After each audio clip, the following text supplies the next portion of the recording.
Hi. So in this video, I want to talk about astral spiders and octopus-like beings or little entities. And, we're going to cover like, who are they, why are they here, and how to get rid of them. So basically, some people will encounter them in many different ways, shapes, and forms. Some people can see them visually, like, it's usually in the bedroom, but it could be anywhere in the house where they're just chilling, either sitting down or talking to someone, and they might get a little glimpse of a spider. But it's not just a random little spider you have seen in real life where, just climbing the wall, doop-de-doo, like just doing its thing, constructing the web. Good for that little spider. But it's more like sometimes it's really big. Sometimes it just, goes down and then disappears. So people will encounter it visually where it's not physical. You can't really touch it. You can't like really pick it up or do anything with it. But you will see it with your, like, I wouldn't say imagination, but, again, we're creating absolutely everything. But then like visually, it's there. It just disappears from your eyesight, so to speak. And it really depends on how you tune into this world. Because just like a radio, like, you're gonna like have this little dial and tune into a specific station. When you are on a certain frequency, let's say you're feeling good or your life is on like, hey, you've been taking care of yourself, you've been working, or you're just tuning into more, you are turning that dial where you allow to perceive more than just physical world. You're tuning into different worlds. You're tuning into different realities. So you have more visuals than other people. You're not crazy. You're just accessing different things. And sometimes, depending where your dial is, you can see some beings and you can't see the others. And for some, like these little octopus-like being spiders will appear usually in the bedroom because, they are the dream hijackers.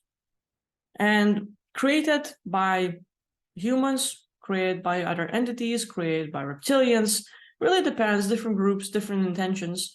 But usually these beings are there to pretty much like harvest our loosh, harvest our energy, kind of like get us exhausted.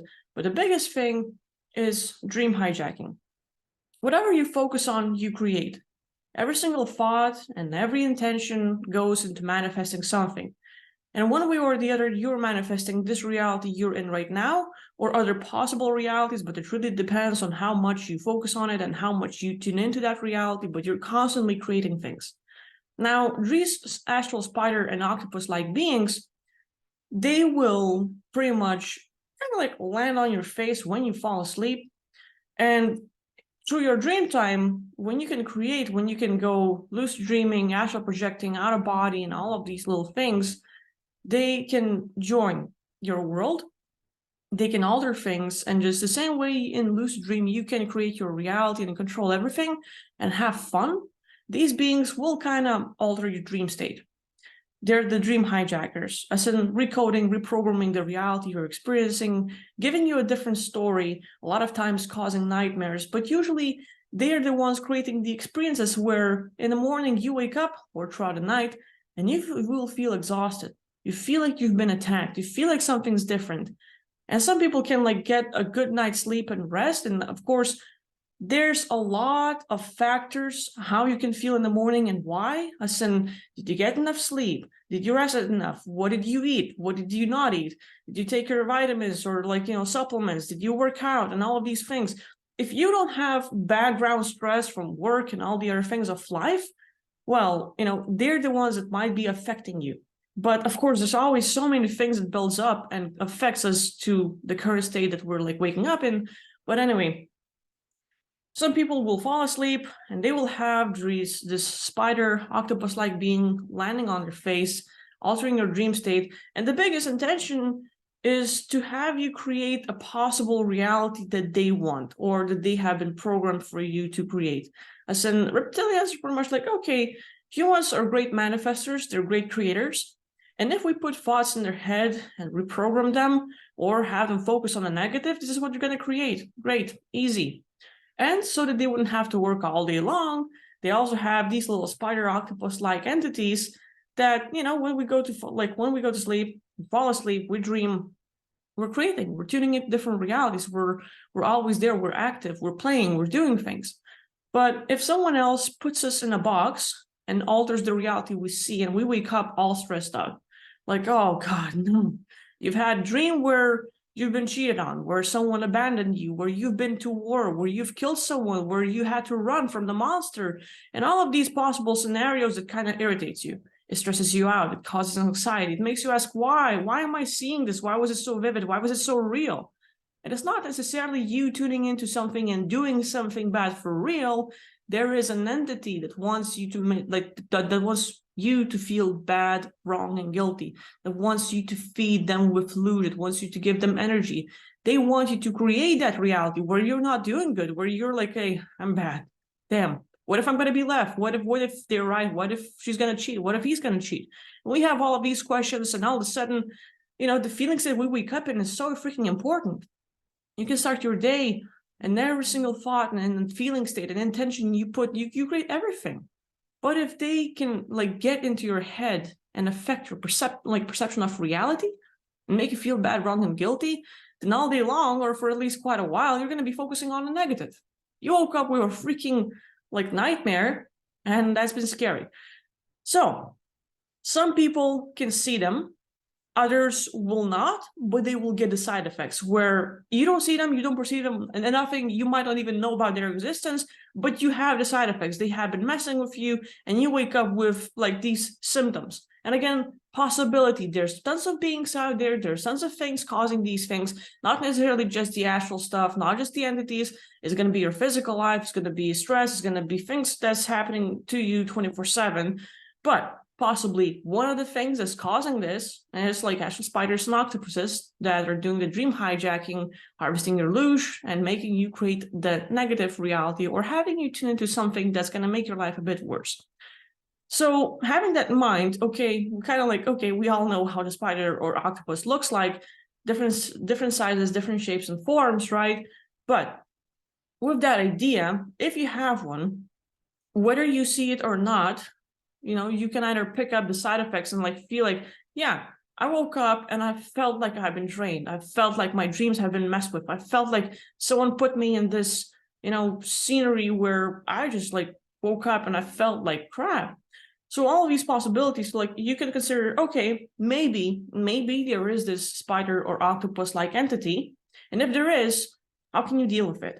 Lots of ways. And again, I'm just going to mention the few possibilities out of the many. There's tons of tools. You can Google and look up online, whatever fits. But the most important thing is for you to find the tool that serves you the best, empowers you, makes you feel good, and then actually hey, you're feeling results. So visuals. If you have visuals, then, or not, you don't necessarily need to have visuals. Imagine a box. Think of a box. You know what a box looks like. So a box, right? You're going to create this little thing in front of you, or think about it possibly existing. Yeah, I know what a box looks like. Good for you. So now you have an intention, or okay, if there is an entity or octopus-like being that's dream hijacking me, and then, altering my realities and harvesting their energy, or any entities like them that are actually messing with me, you have this intention, and you can move your hand around, okay, I'm going to grab this entity and put it in a box. But it's all about your intention. Whether you move physically, whether you imagine it, whether you have a thought and intention, that is enough. What you need to do is to focus on, okay, there's possibly a spider or octopus-like being, and you name what they do, possibly. And then you also add, and anyone like them that can be harvesting my energy, messing with me, irritating me, and anything that you might not like of what you're doing. This creates a possibility of you grabbing not just the entities that are specifically dream hijacking you, but anyone of the similar kind that's not serving you. And you imagine putting them in a box. Now, once you fill that box with all kinds of beings that are not serving you and getting in the way of your life, you imagine closing that box. So the top and bottom, you close it up. Sides, front and back, you fully cover it. Okay, done. Now that the box is closed, you can start shrinking it. Imagine it, think about it getting smaller. The box that can be massively filled with entities is now shrinking, become a lesser, denser, and all of a sudden to the level of atom. And you can either imagine it disappearing out of reality. You can imagine burning that thing. You can imagine sending it to the galactic core for transmutation. There are like lots of ways to do it. So again, putting it in the box and identifying the entities possibly in your space, putting them in there, closing it up, shrinking it, and destroying it or sending it off somewhere that you believe will be taken care of.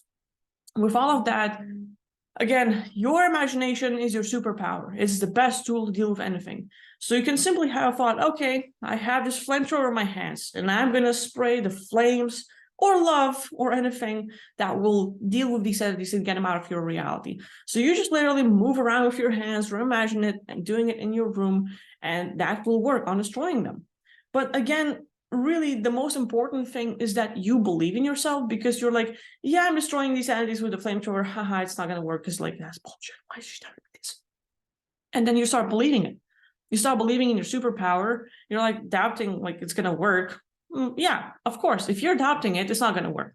So it's important for us to find a tool that will help us, that will empower us, that will make us feel good. So whether it is your thoughts, whether it is your imagination, whether it's like visualizing things, you have to find a way where you can feel some like, okay, yeah, things are getting better. I feel like they're out of my space. Like there's a sudden shift in the energy, because with entities disappearing, they as clusters are causing you to feel worse one way or the other, where they're the ones causing the anxiety or stress or all kinds of thoughts and feeling states. Once they disappear, they're no longer affecting you in that way.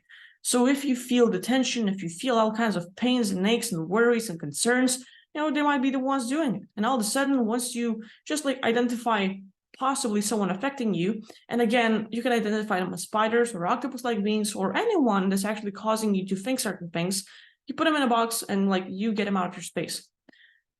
And then again, lots of other tools with entity removal, soul contract revocation, your imagination, and any kind of tool you choose is the best.